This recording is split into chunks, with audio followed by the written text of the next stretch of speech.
¿Qué sucede al entregarse en la frontera de los Estados Unidos? Va a ser el tema de esta noche en Migración al Día. Hoy no vamos a tener invitado, hoy vamos a conversar sobre cuál es el proceso que se inicia cuando una persona atraviesa la frontera y decide entregarse a las autoridades de Estados Unidos. Esta es una pregunta que muchísimas personas me han venido realizando a través de las redes sociales y que es un tema el cual espero explicarles esta noche y por supuesto responder algunas dudas que pueda haber sobre esta materia. Antes de entrar propiamente en el tema de esta noche, pues les recuerdo que por favor síganme en las redes sociales. Si usted está viendo esto en diferido en el YouTube, por favor suscríbase al canal y síganme en las redes sociales en Instagram y en TikTok en @GerardoMigraciónUSA. Y si usted lo está viendo en el Instagram también en diferido, por favor vaya a mi perfil y suscríbase al canal Gerardo.Migración. Este tipo de temas requiere una buena explicación porque hay muchas personas, incluso en el YouTube. La semana pasada hacíamos un video donde yo hice un video donde les decía que es un engaño una serie de videos que se están promoviendo en este momento en las redes sociales, que la semana pasada salió en el TikTok, donde decía que Estados Unidos está de puertas abiertas esperando a todos los migrantes que vienen y que se entregan por la frontera y que pueden pasar como Pedro por su casa y que incluso hay una propuesta de ley de ajuste venezolano que estaría pues dándole una residencia a las personas que vienen entrando. Sobre todos esos temas vamos a conversar. Y a propósito de esto que les digo del YouTube, si usted está viendo en diferido en el YouTube, una persona del YouTube decía que eso era mentira lo que yo estaba diciendo, que él tenía 2 sobrinos que habían entrado, que no los habían detenido y que no había pasado absolutamente nada y que andaban aquí totalmente libres y que bueno, que el contenido, la información que yo estaba dando era mentira. Y cuando ocurre esto, ocurre por 2 cosas. Ocurre por desconocimiento o también puede ocurrir porque hay un interés en jugar a la desinformación en cuanto a este tipo de procesos. Así que ya vamos a entrar con respecto entonces a lo que puede suceder cuando usted se entrega. Y antes les recuerdo que cualquier cosa que se diga en este programa no es un consejo legal ni es un consejo directo para la persona que lo está viendo, es a manera de información. También me gustaría decirles que yo no pretendo decidir por nadie lo que vaya a hacer. Esto es a manera informativa. El que quiera entregarse en la frontera, el que quiera venirse por donde quiera venirse, pues ya eso es una decisión individual. Siempre hago videos para tratar de informar a nuestra comunidad de la mejor manera y que cualquier decisión que tomen, la tomen teniendo la información en la mano, porque muchos de los problemas que ocurren por no tener esa información. Bueno, saludos a todas las personas que se están conectando, saludos a Maridios, saludos a todos y los que tengan preguntas pues pueden ir dejándolas por allí, que una vez termine de decir lo que les quiero decir, allí las iremos respondiendo. Bueno amigos, entonces empezamos. Una persona llega, se viene por la frontera de México y se entrega a las autoridades norteamericanas. Lo primero que hay que señalar es que independientemente del proceso que vaya a asumir esa persona se encuentra bajo un proceso de deportación. Apenas usted se entrega a las autoridades migratorias, lo colocan en una orden de deportación. Eso no significa necesariamente que lo van a dejar preso. Usted puede tener la orden de deportación y le dan paso para que se encuentre en Estados Unidos. Y ya vamos a revisar eso. En principio, vamos a ver cuáles son las cosas que pueden suceder. La primera cosa que puede suceder es que usted se entregue y como todavía está vigente el MPP o el programa Quédate en México, a usted lo regresen a esperar en México.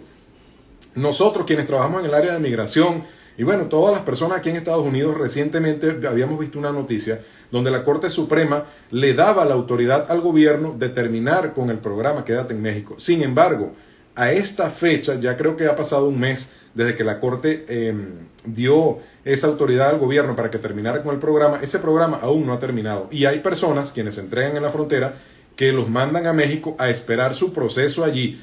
¿Cuál es el proceso que van a esperar? Porque es que yo creo que esto es algo que genera mucha confusión. Una persona que ingresa a los Estados Unidos ilegalmente solamente tiene una opción y es solicitar asilo político, porque ese paso no está permitido.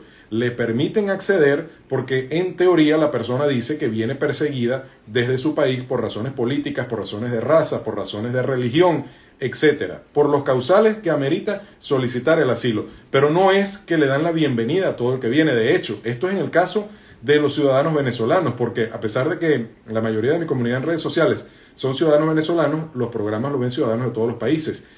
Quienes no son ciudadanos venezolanos, muchas veces de manera más rápida, no les dan ni siquiera la oportunidad de ingresar, sino que de una vez los colocan bajo ese proceso de deportación y los deportan en el término que lo puedan hacer. Evidentemente en Estados Unidos existe el debido proceso y a todo el mundo le escuchan lo que tiene que decir y de allí toman la decisión. Pero una de esas decisiones, una de esas opciones es que lo mandan a esperar en México. Probablemente ustedes conocen personas que estén esperando en México, que tengan meses esperando en México o que simplemente hayan desistido de esa larga espera allá bajo ese programa. Pero eso todavía está vigente y es una de las posibilidades. Otra de las posibilidades cuando usted se entregue en la frontera es que usted lo dejen detenido en una cárcel y le coloquen una fianza para que usted pueda salir. Hay algunas personas que las detienen, les colocan fianza y hay otras personas que las detienen y no les colocan fianza. Todos esos procesos son costosos. Allí hay que buscar un abogado o hay que pagar la fianza o hay que hacer lo que corresponda para que usted pueda salir. Yo he tenido clientes que les he solicitado permiso de trabajo que tienen órdenes de deportación, pero como no están deportando personas a Venezuela porque las relaciones están rotas entre los dos países, los dejan permanecer acá y les dan la oportunidad de tener un permiso de trabajo, pero esas personas han estado meses detenidas. Migración, cada caso en migración es distinto. No hay un criterio único para cada caso. Por eso la historia de alguien le puede servir a usted de manera referencial, pero no le va a servir como algo exacto de lo que le puede suceder a usted, porque eso depende de muchísimos factores. Pero la segunda opción es esa, o la segunda posibilidad, mejor dicho, es esa posibilidad de que usted lo puedan detener, dejarlo detenido o ponerle una fianza. La tercera posibilidad es probable que a usted le hagan una entrevista de miedo creíble, lo coloquen unos 2 o 3 días en detención y posteriormente lo dejen seguir a esperar adentro de los Estados Unidos, que es lo que está sucediendo con la mayoría de la población venezolana, ciertamente. Pero es aquí donde yo quiero hacer el énfasis y hacer la aclaratoria principal que me ha motivado a conversar con ustedes esta noche de manera directa. ¿Cuál es ese proceso que va a esperar la persona dentro de los Estados Unidos?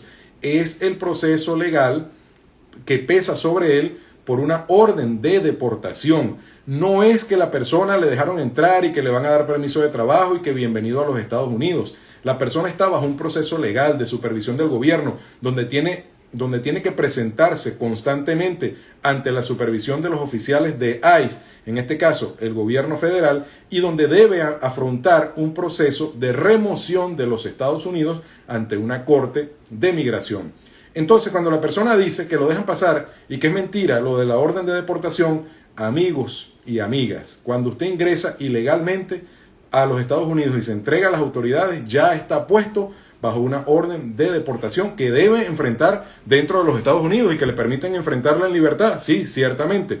Pero las personas tienen que saber que ese es un proceso que deben asumir, en el cual no es un proceso barato, ese es un proceso que cuesta cierta cantidad de dinero y que, bueno, quien no viene preparado, hay muchas personas que no vienen preparados para ello y que le sorprende la rapidez con la que a veces sucede el proceso. Porque ciertamente hay gente que le ponen sus presentaciones para un año o todavía no salen corte, pero hay personas que ingresan y a los 3 o 4 meses ya tienen que irse a presentar ante la corte. Entonces, bajo todos los conceptos, bajo todas las posibilidades que les he mencionado anteriormente, todas están, usted tiene que defenderse y solicitar el asilo político, que es el único remedio a el problema que está presentando en este momento. Usted pide un asilo y tiene que hacer ese proceso. De otra manera, si usted no pide el asilo político, pues lo van a poner de igual manera en una orden de deportación. Entonces, como eso genera mucha confusión, es bueno que todo el mundo lo sepa. Porque les voy a comentar un caso que me llegó hace 3 días. Me llama una persona y me dice que quiere solicitar el permiso de trabajo. Y yo le digo, bueno, con mucho gusto, dame los papeles, le empiezo a pedir la documentación. Entonces él me dice que entró, imagínense ustedes, que entró por mar, por alguna parte, entró por una isla. Y que él no se entregó a las autoridades de migración, sino que entró como entran otras personas de otras nacionalidades. Digo esto porque el caso de los venezolanos la mayoría se entrega, pero hay personas como no vienen a solicitar asilo, sino que vienen a trabajar, pasan corriendo, no se entregan a las autoridades, pero ellos no van a pedir asilo porque saben que no les corresponde. Entonces, la persona pasó nunca se entregó a las autoridades. Cuando la persona entra de manera ilegal, para que pueda entrar, para que pueda tener legalidad su ingreso y poder optar a presentar un asilo político, tiene que entregarse en las siguientes 48 horas de su ingreso al territorio norteamericano. Bueno, esta persona no se entregó y alguien le hizo una solicitud de asilo político ante UCIS. UCIS es, migración, donde se presentan los casos de asilo de las personas que entran legalmente, las personas que entran con visa. Esta persona entró ilegalmente, nunca se entregó a las autoridades y envió su caso de asilo para UCIS. UCIS le recibió el caso, le envían una comunicación de recibido y lo envían a poner las huellas. Y él me decía, bueno, pero si a mí me recibieron el caso y me enviaron a poner las huellas. Sí, porque ese es un procedimiento estándar. Aquí, si usted hace una solicitud, le van a dar una respuesta por escrito y le van a mandar a poner las huellas, porque el sistema migratorio en Estados Unidos está colapsado. Y UCIS está colapsado. Hay personas que tienen esperando una entrevista de asilo afirmativo que tiene 10, 8, 7, 6 años. Ese sistema está colapsado y ellos no van a averiguar en el momento que usted esté enviando eso cuál es su estatus. Pero posteriormente, después que usted ponga las huellas y lo empiecen a revisar y vea que usted no tiene un alien number y vea que usted no se entregó y vea que usted no aparece por ninguna parte, a usted no le van a dar un permiso de trabajo. Porque esa es la otra cosa que hay que decir. Mucha gente dice, ¿y cuándo me llega el permiso de trabajo? Es que a nadie le llega el permiso de trabajo, mejor dicho, a nadie le llega. El permiso de trabajo se solicita posterior a una solicitud de asilo político. Usted hace su solicitud de asilo político y tiene que pasar un tiempo de espera, que ese es un tiempo en el cual el gobierno, si no le da respuesta a la solicitud que usted está haciendo, le dan la posibilidad de obtener una autorización de empleo para que pueda trabajar mientras se resuelve su caso migratorio. Pero eso no es que usted entró y ya tiene el derecho de poder solicitarlo. Eso solamente se lo van a aprobar o se lo van a dar si usted solicita el asilo y pasa ese tiempo, que son 150 días en el asilo afirmativo, es decir, la gente que entró con una visa, entró por un aeropuerto, fue revisado por las autoridades y le dieron acceso a Estados Unidos, y 180 días si es un caso de corte, como es la mayoría de los casos de las personas, bueno, como es el 100% de los casos que ingresan por la frontera. Entonces, es importante, amigos, conocer el proceso, y el hecho de que las autoridades lo reseñen y le den ingreso a los Estados Unidos no quiere decir que ya a usted le están dando la posibilidad, de quedarse en los Estados Unidos. Usted, en ese momento, usted empieza a afrontar su orden de deportación, que lo puede hacer en detención o lo puede hacer en libertad, pero tenga en cuenta que siempre va a tener esa orden de deportación cuyo único remedio es la solicitud del asilo político. Que si se casa, no pueden ajustar estatus posteriormente hasta que se resuelva su entrada ilegal. Es prácticamente algo imperdonable por las autoridades. Entonces, eso es muy importante que todos lo tengan claro. Y saludos, Jonathan, los que están viendo en las redes sociales. Que por cierto, Jonathan, ahora que estás aquí conectado, la entrevista que hicimos sobre el Darién tiene en este momento más de 10.000 personas han visto esa entrevista. Y bueno, ha habido comentarios de muchísimas personas de diferentes nacionalidades, a quienes les agradezco mucho también por haberse suscrito al canal. Y bueno, por supuesto, la invitación es que me sigan en las redes, a mis entrevistados todas las semanas. Creo que mañana voy a tener otro programa. Y siempre es bueno ese apoyo, porque esta es una información gratuita, es una información que se envía de la mejor manera para que ustedes tengan, para que usted que me está viendo, que de repente usted no está en Estados Unidos y está pensando en venirse o está pensando en hacer lo que usted quiera, tenga información en la mano. Así como yo dediqué casi 2 meses hablando del Darién para que la gente tuviera información, porque, oye, es un riesgo, como lo decía Jonathan hace unos días, hace 2 semanas que tuvimos esa entrevista. Que usted decide después asumir ese riesgo. Bueno, yo no soy el que le va a decir, no, mire, no se venga. Esa es su decisión. Cada quien toma sus decisiones, pero cada quien también debe asumir las consecuencias de sus decisiones. Porque aquí quiero abrir un paréntesis, que ya les voy a decir lo de la ley de ajuste venezolano. Pero es importante que los venezolanos, o cualquiera, pero en el caso de los venezolanos que son mis compatriotas, si usted va a entrar a los Estados Unidos, oye, tenga un plan de migración. Porque hemos visto, se ha hecho frecuente ahora que los venezolanos están entrando, o muchos venezolanos, que de repente no es la mayoría, pero es lo que están sacando los medios de comunicación, a venezolanos en los refugios, entonces quejándose, que no les dan la comida a la hora, que les cierran el refugio a las 10 de la noche, que no pueden hacer tal cosa, que a los niños no les dieron la leche, pero un momento. ¿Quién decidió entrar de esta manera a los Estados Unidos? El gobierno de los Estados Unidos no está en la obligación de proteger, ni darle cobijo, ni darle alimentación, ni darle absolutamente nada a nadie. Eso lo tienen que tener muy en cuenta, porque eso es una mentalidad heredada del chavismo. En el caso nuestro, que en Venezuela entonces era un reclamo que había que regalar todo. Aquí no funciona eso así, no funciona. Y los venezolanos que estamos aquí, que trabajamos, que hemos venido trabajando, a mí nadie eso, muchas veces no me lo han preguntado, ni yo tampoco yo lo digo, pero cuando yo llegué a este país, trabajaba en un autolavado en invierno, se me congelaban las manos, pero eso no es para que el que está viendo diga, ay, pobrecito, no, es que esa es la historia del que viene a emigrar y que viene a trabajar en este país. Al principio hay que hacer lo que se pueda para salir a flote, pero eso de salir a pedir, a veces tú ves a una pareja, todos pidiendo, o la mujer está con un niño y el hombre está ahí que es sano, que no tiene absolutamente nada pidiendo. El gobierno no está en la obligación de tener que satisfacer eso, y lo hacen, aún lo hacen para algunas personas que están en una situación extrema, y todavía estas personas salen quejándose. No vale, es una situación inaceptable, y eso es una vergüenza para nosotros como venezolanos, porque no es que no obtengan la ayuda, o sea, ni siquiera me estoy refiriendo a eso. Pueden obtener la ayuda, bueno, vinieron en la peor situación, pero salir en los medios de comunicación a quejarse y a exigir algo que no corresponde a unas personas que están ingresando de manera irregular a este país, pues de verdad que es algo que no se comparte. La mayoría de la comunidad venezolana aquí no lo comparte, porque aquí todo el mundo le ha tenido que echar pichón, aquí todo el mundo le ha tenido que ponerle para salir adelante, para que ahora vengan personas a tener que estar pidiendo y entonces a decir que somos venezolanos. Amigos, Estados Unidos no le debe nada a Venezuela, no le debe nada. Este ha sido un país que le ha dado apoyo, ha dado el TPS, ha apoyado a sus ciudadanos, ha apoyado a la causa democrática venezolana. Que unos sinvergüenzas en Venezuela no hayan podido cumplir con las expectativas por diferentes razones y porque también se metieron a corruptos, eso es otra cosa. Pero aquí hay que ver el ejemplo de ciudadanos, por ejemplo, como los centroamericanos, como los mexicanos, que llegan a los Estados Unidos.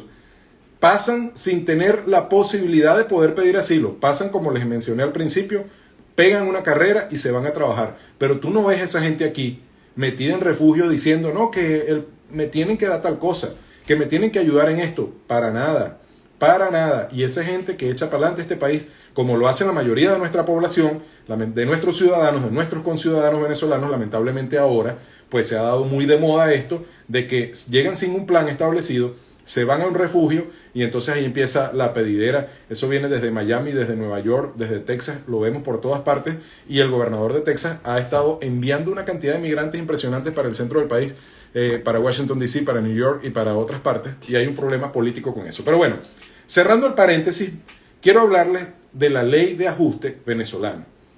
Los mismos que dijeron que Estados Unidos estaba de puertas abiertas esperando a los migrantes, entonces también señalaron que la ley de ajuste que se estaba promoviendo, una ley de ajuste venezolano, y que al aprobarse, que le faltaban 2 votos o poquitos votos, decían estas personas en las redes sociales, y que al aprobarse iba a darle residencia a todos los venezolanos. Entonces, bueno, este tema se lo voy a hablar desde 2 puntos de vista. Lo voy a hablar como yo soy embajador de esa ley, lo que quiere decir que soy promotor de ese proyecto y busco firmas y a veces saco un post en las redes sociales hablando del tema, y también se lo voy a hablar como una persona, digamos que como si estuviera ajeno al proyecto. Como embajador del proyecto, les voy a decir que técnicamente el proyecto está escrito y está presentado en el Congreso de los Estados Unidos con el propósito de que se le dé la residencia a los venezolanos que estaban en este país a la fecha 31 de diciembre del año 2021.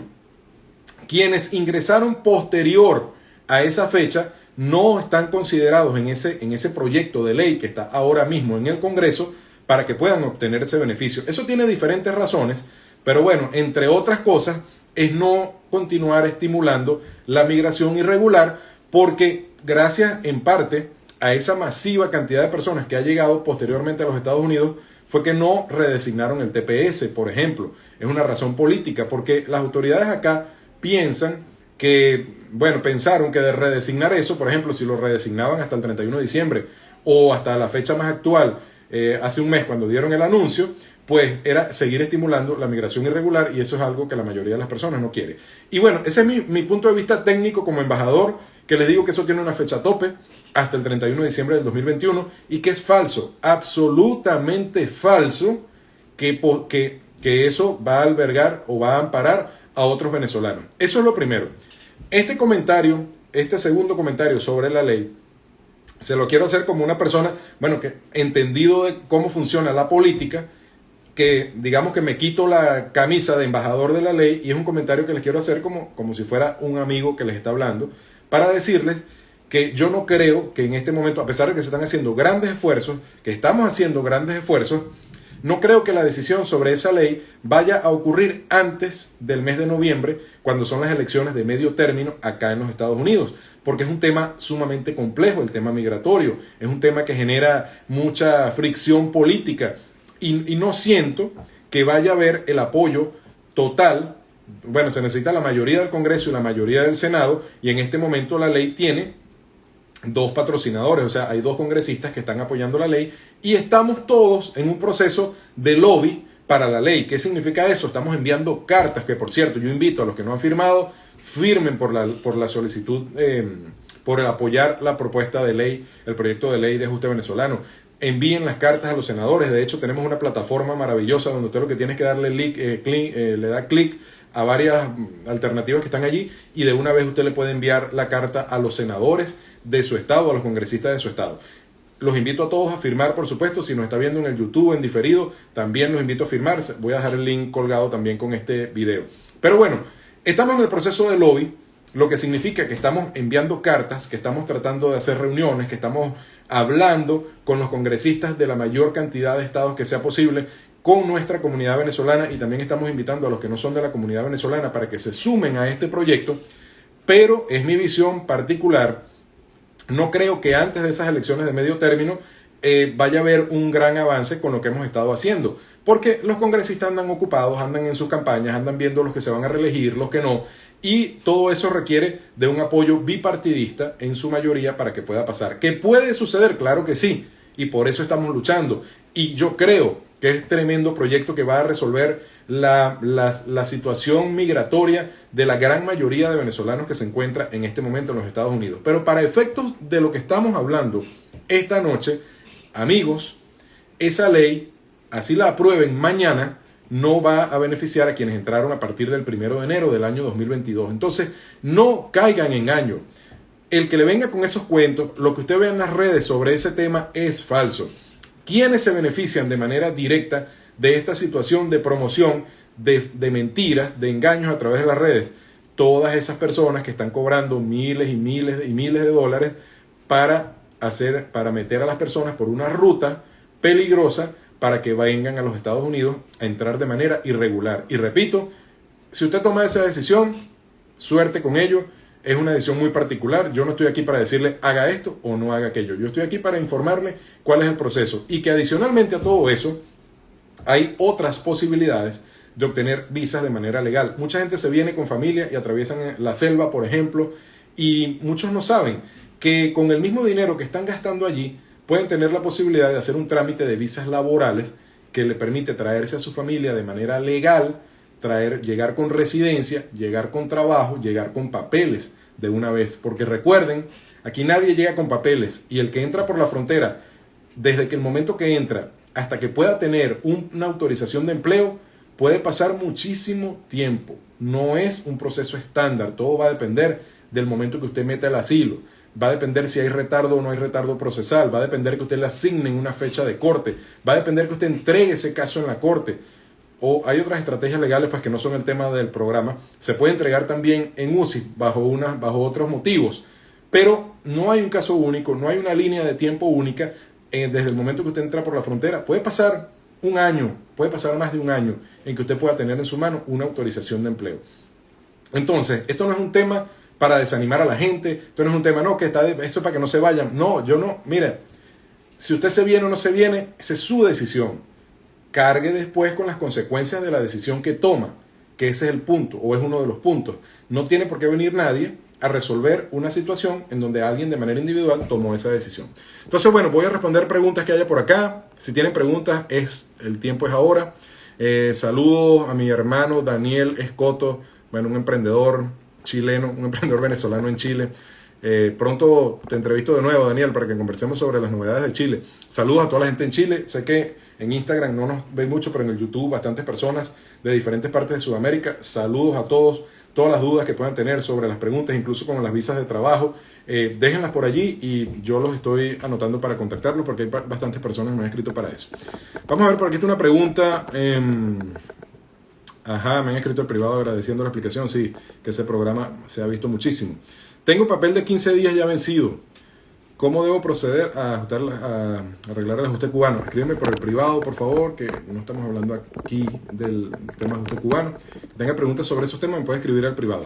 Bueno, ¿en qué parte va la ley de ajuste? La ley de ajuste está ahora, pues, digamos, en la primera parte de promoción entre los congresistas. Darren Soto, el congresista Darren Soto, es el principal patrocinador en este momento. Y estamos en ese proceso de difusión, de enviar las cartas. Todavía no se ha sometido a votación, ni creo que se vaya a someter pronto. Entonces, estamos en ese proceso, como lo dije hace un rato, en el proceso de lobbying, el proceso de cabildeo, como también le dicen aquí en los Estados Unidos, hablando con los congresistas, enviándole cartas, pues haciendo lo que corresponde en esta etapa. Bueno, amigos, si no hay más preguntas, porque esta era una conexión rápida para hablar sobre este tema, recuerden, si usted está viendo este programa, a lo mejor lo está adelantando, estamos llegando a la parte final. Hoy estamos hablando de qué sucede cuando se entrega en la frontera a las autoridades de migración. Y la respuesta corta, todas las personas que lo hacen están o son colocados bajo un proceso de deportación, bajo un proceso de remoción de los Estados Unidos que tiene que afrontar con una solicitud de asilo político. Y el otro tema, lo de la ley de ajuste, que también salieron diciendo en las redes sociales que ya eso estaba listo, que mañana lo aprobaban, que faltaban 4 votos y que era residencia para todo el mundo. Recuerden que no es verdad, eso es falso. Tengo una hermana que es docente graduada. ¿Cómo puede aplicar una visa de trabajo? ¿Qué tiempo dura aproximadamente el proceso de una visa de trabajo? Miren, el proceso de una visa laboral puede durar 1 año y medio, puede durar 2 años. O sea, no es un proceso rápido. Es un proceso que requiere en principio de una certificación laboral. Una vez que esa certificación laboral esté aprobada, entonces inicia el otro proceso legal. Pero lo primero, y digamos que es la parte donde más se tranca, que es lo más difícil, es el tema de la certificación laboral, porque las empresas tienen que cumplir con una serie de requisitos que le pide el Departamento de Labor en este país, y eso es un proceso pues que es un proceso lento, como casi todos los procesos aquí migratorios, se tarda, aunque este no es un proceso específicamente migratorio, el Departamento de Labor, pero también se tarda. Entonces, hay que conseguir la empresa, hay que hacer la solicitud, hay que presentar una serie de documentación, hay que hacer una serie de demostraciones como que se está ofreciendo un empleo a un extranjero porque no hay esa persona que cumpla en este país. Y bueno, todo eso se tarda varios meses. Pero la buena noticia sobre ese tema es que los docentes, por lo menos en Texas, wow, hay una cantidad de oportunidades laborales para los docentes que son bastante, diría yo, bastante revisables por parte de quienes quieren emigrar legalmente a los Estados Unidos, y que si bien es cierto, es un proceso que se tarda, tenga en cuenta que es un proceso que se tarda esperando en su casa, en Sudamérica, en el país que se encuentre, y que cuando llegue aquí, llega con trabajo, llega con residencia y se trae a toda la familia, o sea, es un solo proceso. En cambio, quienes ingresan de manera ilegal aquí, para poder tener una residencia, pueden pasar 5, 4, 7 años, puede pasar muchísimo tiempo, y todo va de la mano de un proceso de asilo cuya aprobación es menos del 30%. O sea, la aprobación de los asilos es menor al 30%. O sea que es un tema que hay que revisar, si los que estén interesados en aplicar por una visa laboral. Bueno, amigos, saludos. Si no hay más preguntas, ¿qué tiempo dura el proceso de visa de trabajo? Ya eso lo acabo de responder. Sí, es la misma pregunta, diferentes personas. Bueno, amigos, ha sido un gusto conectarme esta noche para poder hablar sobre todo esto. Recuerden, por favor, si usted está viendo esto en diferido en el YouTube, suscríbase a este canal de YouTube. Síganme en las redes sociales, en TikTok y en Instagram, en @GerardoMigraciónUSA. Y nos estamos conectando. Cualquier pregunta que usted tenga, me la puede enviar al privado en el Instagram, que yo trato de responder la mayor cantidad de preguntas posibles. Donde no respondo tanto son los comentarios de los videos de YouTube, porque es que a veces son muchos y a veces no los veo, y bueno, no da tiempo para tanto. Pero si usted tiene preguntas específicas sobre los temas que estamos hablando, requiere algún tipo de asesoría, requiere una llamada para que le expliquen mejor el tema de las visas laborales, o lo que usted necesite saber sobre migración, escríbame en el Instagram por el privado, que yo en la medida de lo posible le respondo. Gracias a todos por su conexión y nos vemos. Creo que mañana tengo un programa, y si no, nos estamos viendo por allí por las redes. Buenas noches a todos, un gran abrazo y que pasen feliz noche.